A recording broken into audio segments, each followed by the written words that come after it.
Hero. You're in. Good day mga ka-showbiz natin dyan. 20 years na ang nakalipas. Noon, March 1 ay binuksan nga ng ABS-CBN ang kanilang Star Circle Quest Batch 1 na kung saan para ito sa mga nangangarap na kabataan na maging artista.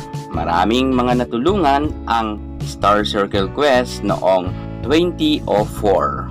Ng kanilang pagsisimula ay agad naman tong pumatok sa masa at maraming mga nakilala dito.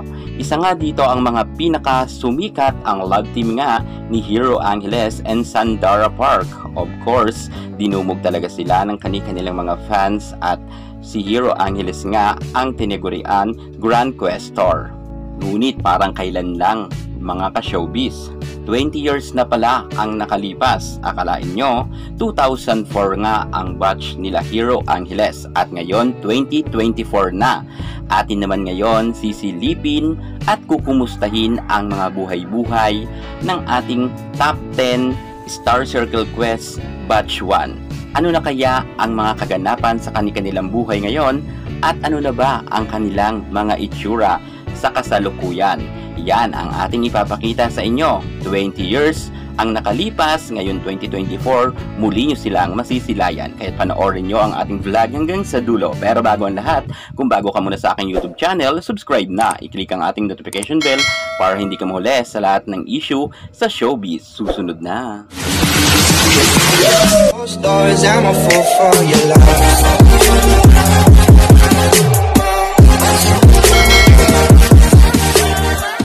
Star Circle Quest Batch 1 Top 10, ipakikilala ko na nga sa inyo at ipapasilip ang kanilang mga kaganapan at buhay-buhay sa kasalukuyan. At narito na nga ang kanilang mga itsura pagkatapos nga ng 20 years na nakalipas. I'm sure marami sa inyong mga magugulat dahil ito na pala sila sa kasalukuyan. Unahin na natin dyan ang grand winner ng Star Circle Quest Batch 1 na si Hero Angeles. Ang larawan na yan ni Hero ay kuha pa yan 20 years ago.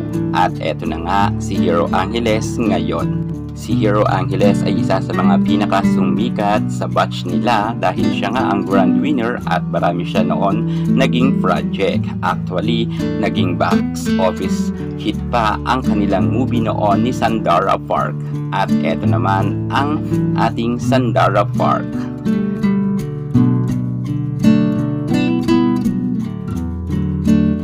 Kahit 20 years na ang nakalipas ay ganun pa rin ang itsura nga at ang aurahan ni Sandara Park. Sobrang nag-level up pa nga ang kanyang kagandahan sa kasalukuyan at mukha ngang hindi tumanda itong si Sandara Park. Sana all si Sandy ay isa rin sa mga pinakakilala sa SCQ Batch 1. At tulad nga ng sabi ko, ang tambalan nila noon ni Hero Angeles ay pumatok talaga sa masa.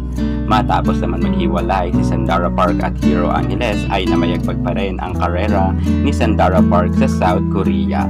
Nawala man sa timeline si Sandara Park sa Pilipinas, hindi naman nawala ang mga kanyang tagahanga na natiling nakaukit sa puso ng mga Pinoy ang pangalan ni Sandara Park at marami pa rin siyang tagahanga.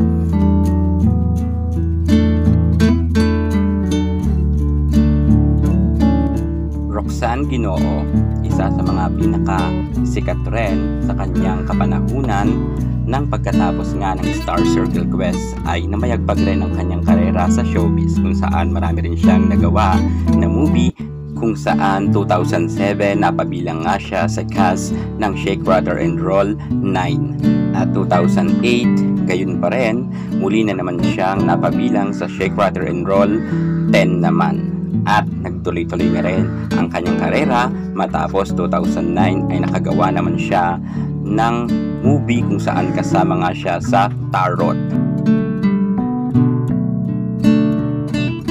Joros Gamboa, isa sa mga pinaka namayagpag ang pangalan sa showbiz noon pa man hanggang sa kasalukuyan ay active pa rin si Joros Gamboa. Nakagawa pa rin siya ng maraming movie kagaya nga ng mga Mr. ni Rosario, Dead Ma Walking noong 2017. Kasama rin siya sa Monkey Puwing at marami pa siyang mga ginampanan ngang role, mapa teleserye, mapa movie. Talagang hanggang sa kasalukuyan ay hindi natin matatawaran ang angking kagalingan nga ng produkto ng Star Magic. At syempre, galing nga dyan sa Star Circle Quest itong si Joros Gamboa. Hindi man siya nanalo sa Star Circle Quest, sikat naman siya hanggang sa kasalukuyan. Melissa Ricks, isa sa mga may pinakamagandang mukha rin sa Star Circle Quest. Wala man siyang collab team gaya nga ni Hero Angeles, Sandara Park, Roxanne Ginoo at ni Joros Gamboa. Hindi naman naging hadlang yan para hindi sumikat si Melissa Ricks, kung saan nakagawa nga siya ng mga napakalalaking teleserye kagaya nga ng Kambal sa Uma, kasama niya si Shaina Magdayaw, at ang pinakaabangan natin gabi-gabi noon sa teleserye ng ABS-CBN ang Nasaan Ka, si Elisa, na napakaganda at napakataas ang ratings. So iyan na nga mga ka-showbiz na inyo nang nakilala ang ating top 5 na Star Circle Quest. Sila Hero Angeles, Sandara Park, Melissa Ricks, Roxanne Ginoo, and Joros Gamboa. Sila ang mga 5 na kilalang kilala talaga sa larangan ng showbiz at namayagpag ang kanilang karera noong. At puntahan naman natin ang kanilang mga kasamahan pa. Narito naman sila. Neri Naig, itinanghal nga siya bilang Star Circle Quest Top 6, kung saan hindi man ganoon na mayagpag ang kanyang karera sa showbiz, ngunit nakilala rin siya dahil sa kanyang angking kagalingan rin sa pag-arte, dahil napabilang rin siya sa mga teleserye noon. Sa ngayon ay masaya na ang buhay ni Neri Naig, kasama nga ang kanyang napakagwapong nga at napakagaling na singer-vocalist na kanyang napangasawa, si Chito Miranda, ang leader vocalist ng parokya ni Edgar. Masaya na siya ngayon sa kanyang buhay, pamilya at negosyante nga ngayon si Neri Naig. Pero hinangaan rin siya ni Boy Abunda ng kapanahunan niya dahil sinabi nga ni Boy Abunda na magaling nga raw maging artista ito dahil may talent naman at magaling umarte. Mahina lang talaga ang kanyang fans text vote noon kung kaya siya natanggal sa top 5. Pahabol pa nga ni Boy Abunda, isa raw si Neri Naig sa mga favorite niya at vinote niya pa nga ito. Errol Abalayan, itinanghal naman siya bilang top 7 sa Star Circle Quest. Naging mailap sa kanya ang mga project kung kaya pinagtuunan niya na lang ang kanyang pag-aaral. Last na appearance niya nga ay sa Family Feud. Naglaro nga sila sa GMA7. Kasama niya ang kanyang mga co-Star Circle Quest. Sa ngayon ay may pamilya na rin itong si Errol Abalayan at masaya naman siya sa kanyang buhay na pribado at malayo nga sa tampulan nga ng mga chismis na mga nasa showbiz. Michelle Madrigal, isa rin sa mga batch sa Star Circle Quest na pinag-usapan ng kapanahunan niya at naging tampulan rin siya ng maraming intriga sa kanyang buhay pag-ibig at sa kanyang pamilya. Pero sa ngayon ay tahimik na nga si Michelle dahil mas pinili niya na nga ang tahimik na buhay sa abroad. Sumikat rin ng kapanahunan si Michelle Madrigal dahil marami rin siya noon mga proyekto.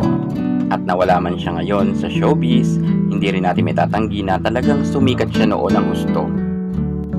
Joseph Bitangkol, nagtapos ang kanyang karera noon sa Star Circle Quest bilang top 9 pero hindi yan naging balakid para nga pasukin niya ang showbiz dahil hindi man siya nanalo at nasa mababa nga siya na ranking pagdating sa Star Circle Quest. Siya naman ang isa sa mga masasabi natin pinakasikat sa kanilang batch sapagkat hanggang sa kasalukuyan ay active pa rin siya sa showbiz at hindi pa rin siya nawawala sa timeline. Pinag-uusapan pa rin si Joseph Bitangkol ng karamihan ng mga netizen matapos nga noon na maling siya kay Sandara Park at siya nga ang tinuturo na third party nang maghiwalay nga or matibuwag nga ang tambalan nila Hero Angeles at Sandara Park. Last na appearance nga ni Joseph Bitangkol, kasama niya si Hero Angeles sa Family Feud. Rafael Martinez. Si Rafael ay nagtapos naman ang kanyang standing sa Star Circle Quest bilang top 10. Kauna-unahan man siyang natanggal sa ECQ, pero siya naman ang kauna-unahan nakapasok sa teleserye. Ngunit pagkatapos nga nyon ay hindi na masyado nasundan siya ng kanya mga project at bigla na nga lang siyang nawala. Huli natin siyang namataan sa Family Feud. Kasama niya nga ang kanyang mga kako-Star Circle Questor. So yan na nga mga ka-showbiz natin dyan. Yun ang nakilala ang ating Star Circle Quest Season 1 or Batch 1. Grabe, parang kailan lang, 20 years na pala ang nakalipas. At eto na nga ang kanilang mga itsura at buhay-buhay sa kasalukuyan. At sa mga nais dyan mga ka-showbiz na malaman nyo ang inyong mga iniidolo kung ano na ba ang kaganapan sa kanilang buhay-buhay sa kasalukuyan, ating ipapasilip pa yan sa inyo sa mga susunod na mga update natin. Sino ba ang inyong gustong ating ipakita sa inyo?